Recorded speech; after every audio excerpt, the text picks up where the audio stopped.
క్రీస్తు యేసు పరిశుద్ధ నామాన్ని బట్టి మీ అందరికీ శుభాశీస్సులు. ఎలా ఉన్నారు? బాగున్నారా? ఈ పునరుద్ధానపు రోజు క్రీస్తు పునరుద్ధానుడయ్యారని, మన తోడున్నారని, ఆయన సదాకాలం మన తోడుండే దేవుడు ఉన్నారు అని తెలిసిన మన జీవితాల్లో భయం ఉందా? విశ్వాస పోరాటాన్ని మనం పోరాడలేకపోతున్నామా? ఈ పోరాటాన్ని పోరాడి విజయాన్ని పొందుకోవాలి, దేవుడు మన తోడున్నారనే ఆత్మీయ సత్యాన్ని మనం తెలుసుకోవాలి అని అంటే ఈ రక్షణ సువార్త విని రక్షణ పొందాలి. ఇంత గొప్ప అవకాశాన్ని సద్వినియోగం చేసుకొని కోట్లాది ప్రజలు ఈ రక్షణ సువార్త వినేటట్టు వారు వెళ్ళలేకపోయినా వెళ్ళేలాంటి యేసు అనుచరుల పరిచర్యను ప్రోత్సహించి బలపరిచిన మా ప్రియులు, మా ఆప్తులు మిస్టర్ అండ్ మిస్సెస్ రాజశేఖర్ గారు, శాంతి గారు, వారు బెంగళూరు కర్ణాటక స్టేట్ వాస్తవ్యులు, వారి కొరకు ప్రత్యేకంగా ప్రార్థిస్తాం. కృపా సత్య సంపూర్ణుడైన దేవా, జీవం కలిగిన మా దేవా, మీ పరిశుద్ధ పాదాల దగ్గరికి ప్రభువా రాజశేఖర్ గారిని, శాంతి గారిని తీసుకొని వస్తున్నాం. తండ్రి, మా జీవితాలు ఎలాంటి విశ్వాస పోరాటాలున్నా భయపడవద్దు, నేను మీ తోడై ఉన్నానని ధైర్యపరిచిన దేవుడని ఈ కుటుంబం తెలుసుకొని కోట్లాది ప్రజలు ఈ సత్యాన్ని తెలుసుకోవాలని, వారు వెళ్ళలేకపోయినా వెళ్ళేలాంటి యేసు అనుచరుల పరిచర్యని ఎంతగానో ప్రేమిస్తూ ప్రోత్సహిస్తున్న విధానాన్ని బట్టి మీకు స్తుతులు, స్తోత్రాలు. రాజశేఖర్ గారిని, శాంతి గారిని మీరిద్దరిని దీవించి ఆశీర్వదించిన సంతానాన్ని బట్టి, కీర్తనని, అభిషక్తాన్ని బట్టి మీకు స్తుతులు, స్తోత్రాలు. ప్రాముఖ్యంగా కీర్తన ఈరోజు బర్త్డే జరుపుకుంటుండగా బిడ్డను దీవించి ఆశీర్వదించి మంచి ఆయుష్ని, ఆరోగ్యాన్ని, ఆశీర్వాదాన్ని అనుగ్రహించండి ప్రభువా. బిడ్డలిద్దరు, కీర్తన, అభిషక్త ఇద్దరు బిడ్డల చదువులలో మీరు తోడై ఉండి సహాయపడమని మేము వేడుకుంటున్నాం తండ్రి. ప్రభువా, ఈ కుటుంబానికి, ఈరోజు వాక్యం వింటున్న బిడ్డలకి, వాక్యం విని రక్షణ తీర్మానం తీసుకోబోతున్న బిడ్డలకి మీ ద్వారా ప్రేరేపింపబడి ఇస్తున్న వాగ్దానము, ఆజ్ఞ, సూక్తి తండ్రి, నీవు భయపడవద్దు, నీవు సదాకాలము నా బల్ల యొద్దనే భోజనము చేయుదవని సమూయేలు గారు రాసిన 2వ గ్రంథం 9వ అధ్యాయం 7వ వచనం. ఆజ్ఞ, విశ్వాస సంబంధమైన మంచి పోరాటము పోరాడము. తిమోతి గారికి రాసిన మొదటి పత్రిక 6వ అధ్యాయం 12వ వచనం.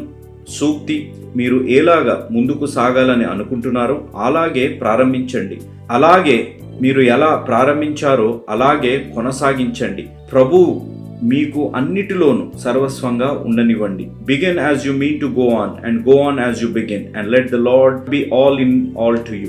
తండ్రి, ఈ సూక్తి మా జీవితాల ఆత్మీయ మేల్కొల్పు తెచ్చి ఈ ఆజ్ఞానుసారంగా జీవించి వాగ్దానాన్ని స్వతంత్రించుకున్న అనుభవంలోకి ప్రతి బిడ్డని, ఈ కుటుంబాన్ని, రాజశేఖర్ గారిని, శాంతి గారిని, వారిద్దరికి ఇచ్చిన గొప్ప బహుమానం, ఇద్దరు సంతానం బర్త్డే జరుపుకుంటున్న కీర్తన జీవితంలో, అభిషక్త జీవితంలో ఈ వాగ్దానం నెరవేర్చి బలపరిచి దీవించి, ఏ వాక్యం అయితే బిడ్డలు వింటున్నారో వారి జీవితాల్లో పునరుద్ధాన అనుభవంలోకి ఏ పరిస్థితుల్లో ఉన్నా వారిని నడిపించి బలపరచుమని యేసు నామం అడిగి వేడుకున్నాం తండ్రి, ఆమేన్.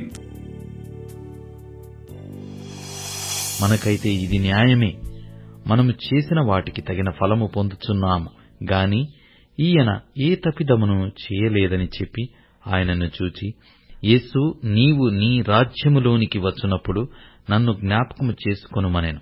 ఎవరిని? బందిపోటు దొంగని. ఎవరిని? దేవుణ్ణి నిందించిన వ్యక్తిని. ఎవరిని? దేవుణ్ణి అవమానించిన వ్యక్తిని. ఎవరిని? మనుషుల మాటల నుండి నోరు జారిన వ్యక్తిని.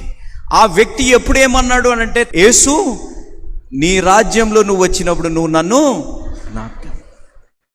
రాజ్యం గురించి ఎవరికి తెలిసింది? దేవునికి ఒక రాజ్యం ఉందని ఎవరికి తెలిసింది?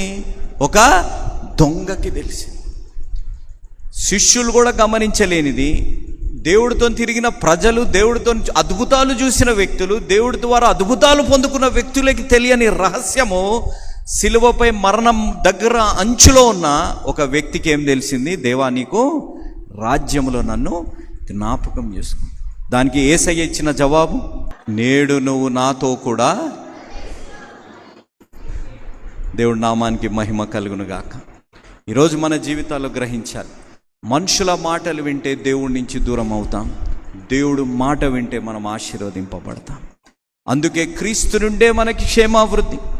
ఆయన క్రీస్తు మధ్యలో ఉన్నాడు. క్రీస్తు మధ్యలో ఉండి ఎప్పుడైతే క్రీస్తు పలికిన ఒకే ఒక మాట, అనేక ప్రసంగాలు వినలేదు, బైబిల్ మొత్తం చదవలేదు, ఆయన బైబిల్ గురించి ఏ జ్ఞానం లేని పరిస్థితులను ఏది లేకపోయినా ఆయన ఒక్క మాట, యేసయ్య పలికిన ఒకే ఒక మాట ఆయన జీవితంలో మార్పు కలిగించి, దేవా నీ రాజ్యంలో నన్ను జ్ఞాపకం చేసుకున్న ఒకే ఒక మాటలో దేవుడు ఆయనకి ఇచ్చిన వాగ్దానం, నువ్వు తప్పనిసరిగా నాతో పాటు పరదేశిలో ఉంటావు అని అన్నమాట.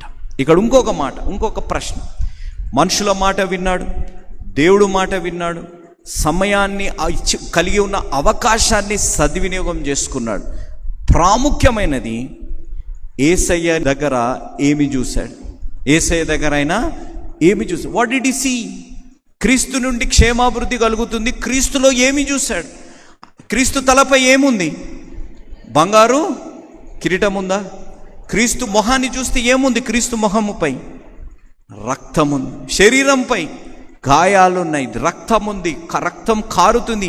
ఏ చోటు కూడా ఖాళీ లేకుండా ఆయన ఒళ్ళంతా, యేసయ్య ఒళ్ళంతా రక్తంతో ఉంది. కానీ ఆయన ఏ అద్భుతాన్ని చూడనప్పుడు, క్రీస్తు గుర్రంపై వస్తున్నారు, సైన్యంతో వస్తున్నారు, ఒక బంగారు కిరీటం పెట్టుకొని వస్తున్నప్పుడు చూసినట్టు చూడలేదు ఆయన క్రీస్తుని చూసిన బిఫోర్ ఎనీథింగ్ ఆయన రక్తంతోనున్న యేసయ్యని, ముళ్ళ కిరీటంతోనున్న యేసయ్యని ఆశీర్వదించడానికి చేతుల్లో ఏమున్నాయి? మేకులున్నాయి, కాళ్ళకి మేకులు. ఆయన ఇలాంటి పరిస్థితుల్లో యేసయ్యని చూసి ఆయన అన్న మాట, యేసు నీ రాజ్యంలో నన్ను జ్ఞాపకం. That is what opportunities. క్రీస్తు దగ్గరికి వస్తే దేవుడు నీకు అవకాశం ఇచ్చే దేవుడు. నీ కుటుంబ సభ్యులు నీకు అవకాశం ఇవ్వకపోవచ్చు, నీ సొంత వారు నీకు అవకాశం ఇవ్వకపోవచ్చు, నీ జీవితంలో నువ్వు కట్టుకున్న భార్య భర్త నీకు అవకాశం ఇవ్వకపోవచ్చు. చిన్న చిన్న మాటలు పట్టుకొని మన జీవితాల్లో సంబంధాలను వదులుకునే పరిస్థితుల్లో మన జీవితాల్లో ఉన్నాం. చిన్న మాటలు, నువ్వు వాడితో ఇదన్నావంట కదా, వీడితో ఇదన్నావంట కదా అని చెప్పి మాటల్ని పట్టుకొని సంబంధాలని దూరం చేసుకునే రోజుల్లో మనం బ్రతికున్నాం. కానీ దేవుడు చేసిన పని, యేసయ్య చేసిన పని, మాటల్ని పట్టుకోలేదు, మనిషిని పట్టుకున్నాడు. మనుషుల్ని పట్టుకున్నాడు. కాబట్టి పరదేశిలో ఆ దొంగకి స్థానము దొరికింది. ఈరోజు క్రీస్తు మన శిరస్సు. మనం ఏమి చేస్తున్నాం?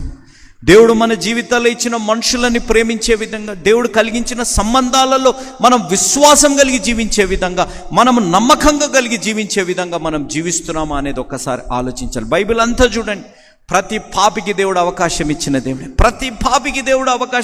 దేవుడు. రాహాబు అనే వేశ్యకి దేవుడు అవకాశం ఇచ్చిన దేవుడు. అక్కడ మన జీవితంలో దావీదు అనే వ్యక్తికి దేవుడు అవకాశం ఇచ్చిన దేవుడు. ఈరోజు అదే దేవుడు. ఈరోజు నువ్వే పరిస్థితుల్లో ఉన్నా, నువ్వు కృంగిపోయి ఉన్నా, నువ్వు విరిగి నలిగిపోయిన పరిస్థితుల్లో ఉన్నా, నీ వైవాహిక జీవితంలో నీకు ఎన్నో బాధలు, ఎన్నో కష్టాలున్నా, ఆ బంధం మళ్ళీ తిరిగి కలిసే పరిస్థితుల్లో లేకపోయినా, నువ్వు పాపం అనే ఊబిలో మునిగిపోయే పరిస్థితుల్లో ఉన్నా, మనుషులు నీ చెయ్యి పట్టుకున్నా పట్టుకోకపోయినా దేవుడు నీ చెయ్యి పట్టుకునే దేవుడు సజీవుడుగా ఉన్నాడు. ఆయన నీ జీవితాన్ని కట్టగలిగిన దేవుడు, పాడైపోయిన వాటిని తిరిగి కట్టగలిగిన దేవుడు, నీ జీవితాల్లో ఉన్న అంధకార శక్తులని తొలగించగలిగిన దేవుడు. ఆయన నీ జీవితంలో అవకాశం ఇచ్చే దేవుడు. సిలువపై ఉన్న దొంగ చూసింది, ఈయన యూదుల రాజు. ముళ్ళ కిరీటాన్ని, రక్తాన్ని, గాయాల్ని, మేకుల్ని, ఇవన్నీ చూశాడు. ఆయన నమ్మాడు. కొన్ని ట్రాన్స్లేషన్స్లో ఉన్న బైబిల్ ఆయన యేసు అనే మాట కంటే ముందుగా ఆయన అన్న మాట లార్డ్ జీసస్, ప్రభువా యేసు అని పలికాడని చెప్పి కొన్ని బైబిల్ ట్రాన్స్లేషన్స్లో రాయబడ్డ మాట. అనగా ఆయన యేసు అనే కాదు గుర్తించింది, ఆయన ప్రభు అని ఆయన గుర్తించాడు. ఆయన కలిగిన అవకాశంలో ఒకే ఒక మాట ఆయన కలిగిన అవకాశం. ఈరోజు తమ్ముడు, చెల్లెమ్మ, అక్కయ్య, అన్నయ్య, అంకుల్, ఆంటీ, మీ జీవితాల్లో ఎన్ని అవకాశాలు మీ జీవితాల్లో కలుగుతున్నాయి, ఎన్ని అవకాశాలు దేవుడు మీ జీవితాల్లో కలిగిస్తున్నాడు. ఆ అవకాశాన్ని మనం సద్వినియోగం చేసుకుంటాం. Are we utilizing the opportunity what God is giving through Christ? క్రీస్తు ద్వారా దేవుడు మనకు కలిగిస్తున్న అవకాశంలో మనం దేవుణ్ణి శిరస్సుగా చేసుకొని ఆయన పరిశుద్ధతలో జీవించే ఒక ఆత్మీయ అనుభవంలోకి మనం నడిపింపబడుతున్నామా అనేది ఆలోచించాలి. కాబట్టి క్రీస్తు నుండి క్షేమాభివృద్ధి, క్రీస్తు దగ్గరికి మనం ఎందుకు రావాలంటే ఆయన అవకాశం ఇచ్చే దేవుడు. కాబట్టి రెండోది మన జీవితాలు గమనిస్తే చూడండి, ఎఫెస్సి పత్రిక 4వ అధ్యాయం 13వ వచనం. ఇంగ్లీష్లో ఒక మాట రాసింది, this will continue until we come to such unity in our faith. Unity in our faith అనే మాట ఇక్కడ రాయబడ్డది. ఐక్యత అనే మాట ఇక్కడ రాయబడ్డది. నేను చెప్పే మాట రెండోది, క్రీస్తు దగ్గరికి ఎందుకు రావాలి, సంఘం ఎందుకు ప్రారంభింపబడిందంటే మన జీవితంలో ఒక అవకాశం ఇవ్వడానికి. రెండోది అపోజిషన్ని. ఫస్ట్ పాయింట్ ఆపర్చునిటీ, రెండో పాయింట్ అపోజిషన్ మన జీవితాల్లో ఉన్న దానిని మనం ఎదుర్కోవడానికి అనేది మన జీవితాల్లో గమనించాలి. ఇక్కడ ఉన్న వారందరూ ఒక సత్యాన్ని మనం గ్రహించవలసింది ఏంటిదనగా, అందరూ అందరినీ ప్రేమించరు. ఇదైతే ఒక గొప్ప సత్యాన్ని మనం గ్రహించాలి. మనం అందరూ మనల్ని ప్రేమించాలి, అందరూ మనల్ని ఇష్టపడాలి, అందరికీ మనం నచ్చాలి అనే రూల్ ఎక్కడ కూడా లేదు. మనల్ని చాలామంది ఇష్టపడరు, మనల్ని చాలామంది ద్వేషిస్తారు, మనల్ని చాలామందికి మనం నచ్చము, మనం ఏ రీతిలో అయినా చాలామందికి మనం నచ్చము అనే సత్యాన్ని మనం గ్రహించాలి. మనం అందరితోని సంతోషంగా ఉండాలి, అందరికీ మనం ఇష్టంగా ఉండాలి, అందరు మనల్ని ప్రేమించాలి, అందరికీ మనం నచ్చేటట్టు ఉండాలంటే కుదరదు. చాలా మందికి మనం నచ్చాం. కానీ ఇక్కడ ఉన్న వారిలో అందరిలో ఉన్న ఒక సిమిలారిటీ చెప్పండి, ఒకే ఒక సిమిలారిటీ. అపార్ట్ ఫ్రమ్ మనం అందరు జీవం గల క్రీస్తుని నమ్ముతున్నాము అనే దాని తర్వాత ఒక సిమిలారిటీ మనందరిలో ఉన్న చెప్పండి. మనందరిలో ఉన్న సిమిలారిటీ, ఒక సిమిలారిటీ ఏంటిది అని అంటే, మనందరికి శత్రువు ఒక్కడే. మనందరికి శత్రువు ఎవరు? ఒక్కడే. వాడెవడు? సాతానుడు. వాడెవడు? సాతాను. మనకి దేవుడికి శిరసై మనం జీవిస్తే, క్రీస్తు మనకు శిరసై జీవిస్తే, మనం ఐక్యంగా ఉంటే ఆ సాతానుడిని మనము ఎదుర్కోగలుగుతాం. కానీ మనం చేసే పని ఏంటిదనంటే, మనం మాటల్ని పట్టుకొని మనుషులు వదిలేస్తాం, మనుషులతో మనం మాట్లాడము, కానీ మనుషుల గురించి మనం మాట్లాడుతుంటాం. చాలామంది కుటుంబాలలో మీరు గమనించండి, తోబుట్టులు మాట్లాడుకోరు. తోబుట్టులు ఒకరి గురించి ఒకరు మాట్లాడుకుంటుంటారు. బయట వారి మధ్య, వేరే వారి మధ్య. భార్య భర్తతో మాట్లాడకపోయినా వారిద్దరు ఏం చేస్తారంటే, వారిద్దరు మాట్లాడకపోయినా వారి గురించి వేరే దగ్గర మాట్లాడే పరిస్థితి. ఇలాంటి పరిస్థితుల్లో ఉన్నప్పుడు శత్రువైన సాతానుని, మనందరికీ కామన్ ఎనిమి ఉన్న సాతానుని మనం ఎలా ఎదుర్కోగలుగుతాం? బైబిల్లో రాయబడ్డ మాట, we should have that unity in our life అనేది మన జీవితాల్లో గమనించాలి. యెహోషువ గ్రంథం 1వ అధ్యాయం 12వ వచనం నుంచి 16వ వచనం మీరు ధ్యానించండి. 9.5 గోత్రాలు, 2.5 గోత్రాలు. రూబేను, గాదు, సగమే హాఫ్ ట్రైబ్ ఆఫ్ మనెస్సా. రూబేను, గాదు, మనెస్సా సగము ఆ ట్రైబ్ ఆఫ్ మనెస్సా వారు ఏం చేశారంటే, యోర్దాను నదికి ఇటువైపే మేము ఉంటాము అని అన్నారు. 9.5 గోత్రాలు మేము వాగ్దానపు దేశంలో అడుగు పెడతామని చెప్పి వారు తీర్మానం చేసుకున్నారు. ఈ తీర్మానం వారిద్దరి మధ్య మోషే గారి కాలంలోనే అయిపోయింది. మోషే గారి కాలంలోనే అదంతా మంచి అగ్రిమెంట్ అంతా అయిపోయింది. కానీ ఒక్క అగ్రిమెంట్ ఏంటిది అని అంటే, ఈ వాగ్దానపు దేశాన్ని స్వతంత్రించుకోవడానికి ఈ 9.5 గోత్రాలు, ఈ 2.5 గోత్రాలు కలిసి వాగ్దానపు దేశాన్ని స్వతంత్రించుకున్నాక ఈ 2.5 గోత్రాలు ఈ యోర్దాను నది ఇటువైపే రావాలి అనే మాట అక్కడ రాయబడి. ఈరోజు ఐక్యత గురించి ఎన్ని ప్రసంగాలు చేసినా మన జీవితాల్లో ఐక్యత రాదు. నాకున్న అనుభవంలో నేను చెప్పే మాట, ఈ రోజుల్లో మనం గమనిస్తున్నాం, క్రైస్తవులు ఐక్యంగా కావాలి అనేక మాటలు మనం వింటున్నాం. కానీ మన జీవితాల్లో ఐక్యత ఎప్పుడు వస్తుందంటే, మన గోల్ ఒకటే ఉన్నప్పుడు మన జీవితాల్లో ఐక్యత వస్తుంది. ఆ గోల్ మనందరిలో ఒకటే ఏమి ఉండాలి అంటే, క్రీస్తు యందు విశ్వాసంతో మనం ఐక్యత కలిగి సాతానుడు అనే వాడిని మనం ఓడగొట్టాలి అనే ఐక్యత కలిగి మనం జీవిస్తేనే ఆ ఐక్యత మన జీవితాల్లో కలుగుతుంది. కాబట్టి క్రీస్తు దగ్గరికి వస్తేనే, క్రీస్తు విశ్వాసమునకు కర్త దాన్ని కొనసాగించువాడైన యేసు వైపు మనం చూస్తేనే ఐక్యంగా కలిసి సంఘంగా, when our goal is one, ఎప్పుడైతే మనం గమ్యం ఒకటే ఉంటే మనలో ఆటోమేటిక్గా ఐక్యత వస్తుంది. మనం ఐక్యత కొరకు ప్రయత్నిస్తే ఐక్యత రాదు. మన గోల్ ఒకటే ఏముండాలంటే, సంఘంగా, కుటుంబంగా, భార్యాభర్తలుగా, తోబుట్టులుగా, విశ్వాసిగా సాతానుడు మన జీవితాల్లో ఏలుబడి చేయకుండా మనం ఎదుర్కోవాలి అనే గోల్ కలిగి మనం జీవిస్తే ఏ సమస్యనైనా మనం జయించగలుగుతాం అనేది మన జీవితాల్లో గ్రహించాలి. ఇశ్రాయేలు ప్రజలు వాగ్దానాన్ని, దేశాన్ని స్వతంత్రించుకున్నారు అనంటే 9.5 గోత్రాలు, 2.5 గోత్రాలు కలిసి వాగ్దానపు దేశాన్ని స్వతంత్రించుకున్నాయి అనేది మన జీవితాల్లో గమనించాలి. కాబట్టి క్రీస్తు దగ్గరకు వస్తే ఆయన అవకాశం ఇస్తారు. క్రీస్తు దగ్గరకు వస్తే ఆయన ఏం చేస్తారు? అపోజిషన్ లేకుండా మన జీవితాల్లో చేయగలుగుతారు. ఎప్పుడైతే కుటుంబంగా, భార్యాభర్తలుగా, సంఘంగా మనం ఐక్యత కలిగి మనం జీవిస్తాము అనేది గమనించాలి. మనుషుల గురించి మాట్లాడే పరిస్థితుల్లో మనం జీవించకూడదు. మనుషులతో మాట్లాడకుండా, మనుషుల గురించి మాట్లాడుకునే జీవితాల్లో మనం జీవించకుండా దేవుడితో మాట్లాడితే మీ జీవితాల్లో దేవుడు విజయాన్ని ఇవ్వునుగాక. ఆమేన్. మధ్యలో ఉన్న దొంగ ఎవరితో మాట్లాడాడు? మీరు ఆలోచించండి. మధ్యలో ఉన్న దొంగ ఎవరితో మాట్లాడాడు? సృష్టికర్త అయిన దేవుడితో. ఆయన అడిగింది ఒకటే మాట, ఆయన విన్నది ఒకటే లైన్, ఆయన అడిగింది ఒకటే లైన్. అని అన్న మాట, నీ రాజ్యంలో నన్ను యేసు జ్ఞాపం. అంగీకరింపబడిందా? అంగీకరింపబడింది. ఈరోజు నీ నా జీవితాల్లో ఆలోచించాలి. God gives an opportunity, God gives the strength to face the opposition in your life అనేది గమనించాలి. క్రీస్తు దగ్గరికి ఎందుకు మనం రావాలంటే ఆయన అవకాశం ఇచ్చే దేవుడు, ఆయన మన జీవితాల్లో వ్యతిరేకతని ఎదుర్కొనే శక్తినిచ్చే దేవుడు. మూడోది మనం చివరిగా మనం గమనిస్తే యెషయా గ్రంథం 43వ అధ్యాయం 1వ వచనం. అయితే యాకోబు నిన్ను సృజించిన వాడగు యెహోవా, ఇశ్రాయేలు నిన్ను నిర్మించిన వాడు ఈలాగు సెలవిచ్చుచున్నాడు, నేను నిన్ను విమోచించి ఉన్నాను, భయపడకము, పేరు పెట్టి నిన్ను పిలిచియున్నాను, నీవు నా సొత్తు. పేరు పెట్టి పిలిచి నీవు నా సొత్తు. 4వ వచనం, అదే 43వ అధ్యాయం 4వ వచనం. నీవు నా దృష్టికి ప్రియుడవైనందున గనుడవైతివి, నేను నిన్ను ప్రేమించుచున్నాను గనుక నీకు ప్రతిగా మనుషులను అప్పగించుచున్నాను. ఎవరు నేను నిన్ను అంటే ఎవరు? దేవుడు ఎవరిని ప్రేమిస్తున్నాడు? అమ్మా, మనల్ని గుంపులో కలుపుకోవద్దమ్మా ఎప్పుడు. దేవా మేమందరం పాపలం అని నేను ప్రార్థన చేస్తే చేయగలుగుతామా?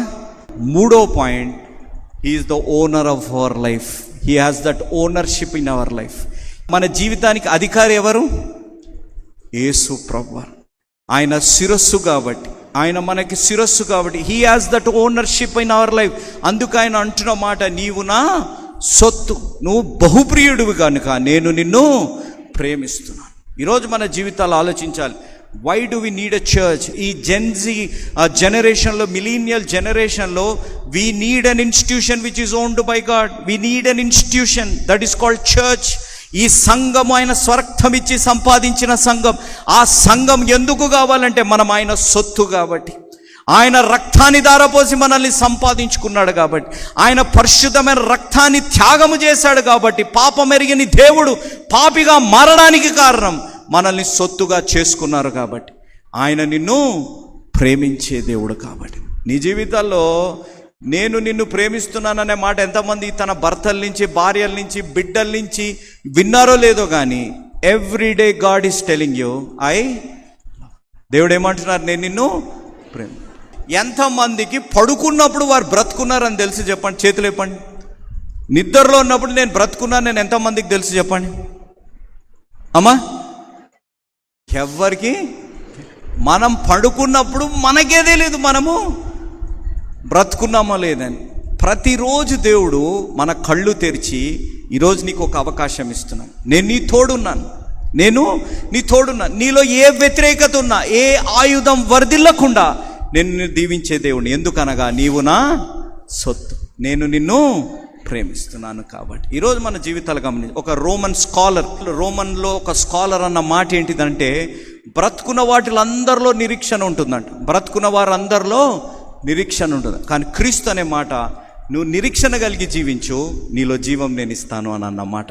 హల్లెలూయా. మనం ఆయన సొత్తు, ఆయన మనల్ని ప్రేమించే దేవుడు అని మనం నమ్మితే మనకి నిరీక్షణ ఆయనపై మన జీవితాల్లో కలుగుతుంది అనేది మన జీవితాల్లో గ్రహించాలి. అందుకే ఒక మాట రాయబడ్డ మాట, రోమాపత్రిక 4వ అధ్యాయం 16వ వచనం 17వ వచనం.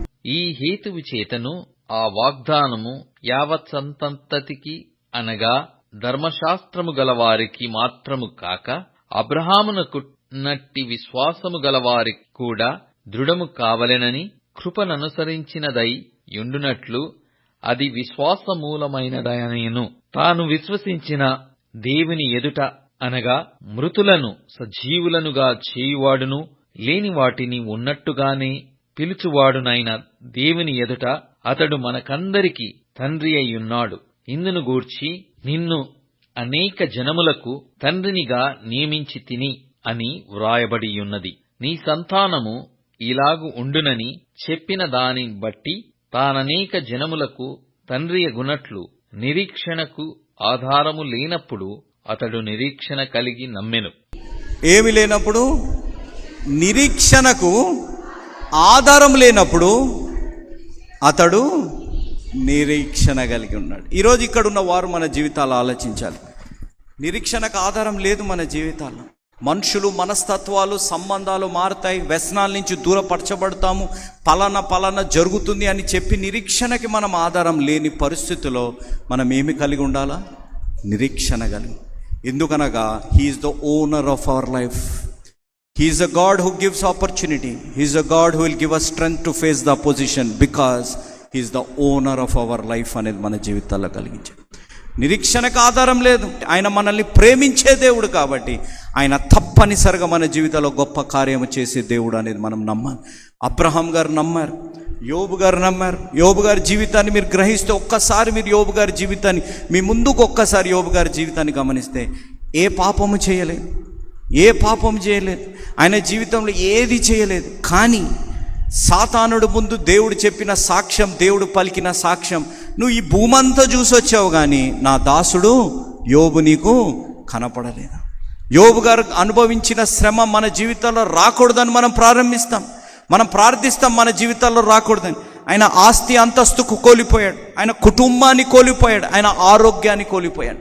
మనం ప్రార్థించేది మన ఆర్థిక ఇబ్బందులు తొలగిపోవాలని, మనం ప్రార్థించేది మన కుటుంబం బాగుండాలి, సంతానం ఉండాలని, మనం ప్రార్థించేది మన ఆరోగ్యం మంచిగా ఉండాలి, లేకపోతే మన ఆరోగ్యం బాగుండాలి, స్వస్థపరచబడాలి. కానీ యోబు అనే వ్యక్తి నిందారహితుడు, పాపాన్ని ద్వేషించే వ్యక్తి, దేవుడి యందు నమ్మకం కలిగిన వ్యక్తి, 4 అద్భుతమైన లక్షణాలు కలిగిన వ్యక్తి జీవితంలో ఏవైతే 3 కోల్పోకూడదో 3 కోల్పోయినా ఆయన అన్న మాట, నా విమోచకుడు సజీవుడైన. ఎందుకనగా నిరీక్షణకి ఆధారం లేని పరిస్థితుల్లో కూడా ఆయన ఏమి కలిగి ఉన్నాడు? నిరీక్షణ కలిగి. When there is no hope, when you have hope, God will bless you in a double portion అనేది మన జీవితాల్లో. దేవుడు ఏ విధంగా ఆదరిస్తారు? 2 నన్ను ఆశీర్వదించే దేవుడు ఉన్నారు అనేది గమనించాలి. వై? బికాజ్ మనం ఆయన సొత్తు కాబట్టి, ఆయన మనల్ని ప్రేమించే దేవుడు కాబట్టి. ఈరోజు ఎందుకు మనకి సంఘం కావాలి? ఎందుకు క్రీస్తు నుండే మన క్షేమాభివృద్ధి? అనగా నిరీక్షణకి ఆధారం లేనప్పుడు మన జీవితాల్లో నిరీక్షణకి జవాబిచ్చే దేవుడు మన దేవుడు సజీవుడై ఉన్నాడు. కాబట్టి ఈరోజు మన జీవితాలు ఆలోచించాలి. God is giving an opportunity today. ఈరోజు దేవుడు నీకు ఒక అవకాశం ఇస్తున్నాడు. నువ్వు కన్నీరు గారుస్తున్న పరిస్థితుల్లో ఉన్నా, ఇది ఇంకా జరగదు, ఇది ఇంకా మారదు, మా కుటుంబ వ్యవస్థ మారదు, మా కుటుంబం బాగుపడదు, నా భర్త, నా భార్య, నా బిడ్డలు మారరు అనే పరిస్థితుల్లో మీరు ఆలోచన కలిగి ఉన్నప్పుడు, దొంగకే అవకాశం ఇచ్చిన దేవుడు, రక్షణ పొంది దేవుడిని నమ్ముకొని దేవుడి యందు నిరీక్షణ కలిగిన జీవితాలకి దేవుడు తప్పనిసరిగా జవాబిచ్చే దేవుడు. నీ జీవితంలో ఎంత వ్యతిరేకత ఉన్నా, నీ సొంత వారే నీ గురించి చెడు మాట్లాడుతున్నా, నీ సొంత వారే నీ గురించి నువ్వు పాడైపోయే పరిస్థితుల్లో, నువ్వు జీవించే పరిస్థితుల్లో వారు ఆలోచన కలిగి ఉన్నా, నీ సొంత వారి వల్ల నువ్వు కన్నీరు కార్చే పరిస్థితుల్లో నువ్వు జీవిస్తున్నా, ఆయన నీ జీవితంలో ఉండి నీకు తోడుండే దేవుడు, వాగ్దానం చేసిన దేవుడు, నీ జీవితాల వాగ్దానాన్ని నెరవేర్చే దేవుడు సజీవుడుగా ఉన్నాడు. ఎందుకనగా నువ్వు ఆయన సొత్తు కాబట్టి, ఆయన నిన్ను ప్రేమించే దేవుడు కాబట్టి. ఈరోజు ఆ అవకాశాన్ని మనం సద్వినియోగం చేసుకోవాలి. అనగా ఇదే అనుకూల సమయం, ఇదే రక్షణ దినం, ఇదే రక్షణ దినం. ఈరోజు మన జీవితాలు ఏ పరిస్థితులు ఉన్నా ఒక్కసారి మీరు జీవితాలు ఆలోచించండి. సిలువపై ఉన్న దొంగ దగ్గర ఏ ఆపర్చునిటీ లేదు. ఆయన దగ్గర ఉన్నది లిమిటెడ్ టైం. ఇంకా కొద్దిసేపు అయితే చనిపోయే పరిస్థితి, యేసయ్య 2వ మాట పలికారు. ఇంకా 5 మాటల వరకు ఆగుండుంటే ఆయనకు ఇంకో అవకాశం లేదు. He wouldn't have an opportunity to talk to God, but he took the time when God was there. Only 1 word he spoke to God.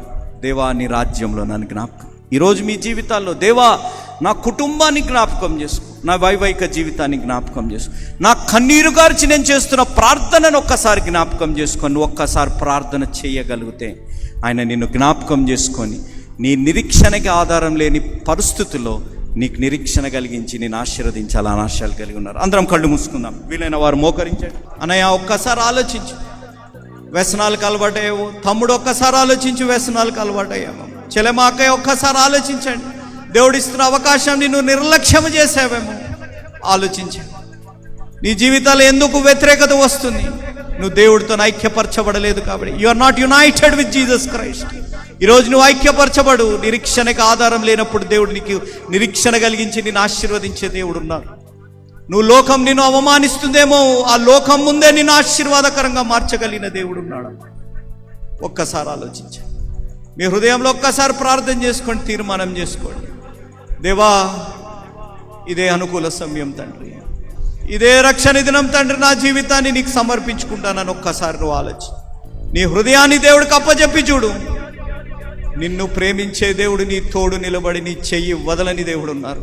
నువ్వు వదలాలి తప్ప నిన్ను వదలని దేవుడు నీ తోడు ఎల్లప్పుడూ ఉండే దేవుడు ఉన్నారని గమనించు. ప్రేమ నమ్మకం కలిగిన మా ప్రియ పరలోకపు తండ్రి, జీవం కలిగిన మా దేవా, ఈరోజు ప్రతి బిడ్డని ప్రభువా మీరు జ్ఞాపకం చేసుకోమని మేము వేడుకుంటున్నాము తండ్రి. మీరు మా శిరస్సు ప్రభువా.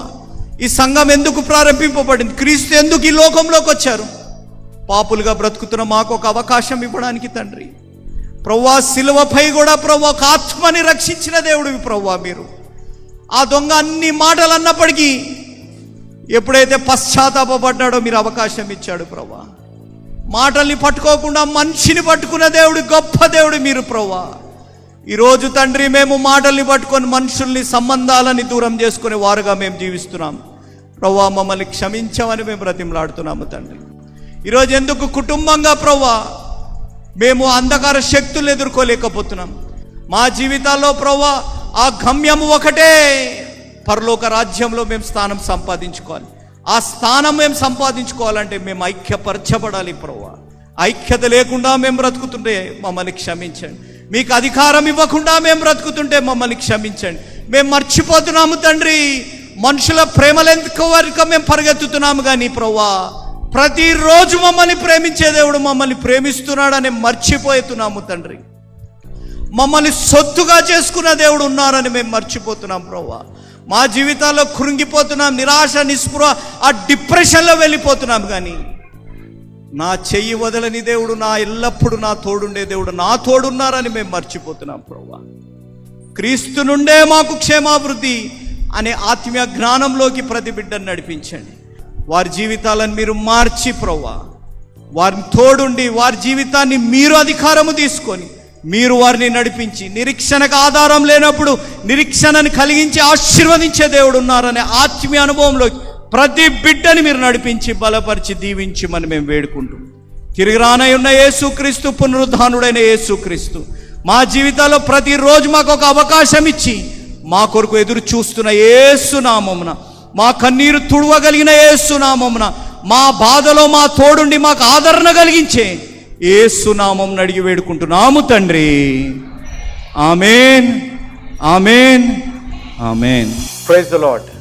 మీ ముందుకు రావడానికి ఒక ప్రాముఖ్యమైన కారణం, మేము ఈ టీవీ పరిచర్యని ఎందుకు ప్రారంభించాం, ప్రాముఖ్యంగా తండ్రి అయిన నాన్నగారు, కీర్తిశేషులైన నాన్నగారు జోష్ అన్నగారు ఎందుకు ప్రారంభించారు అనేది వారి మాటల్లోనే విందాం.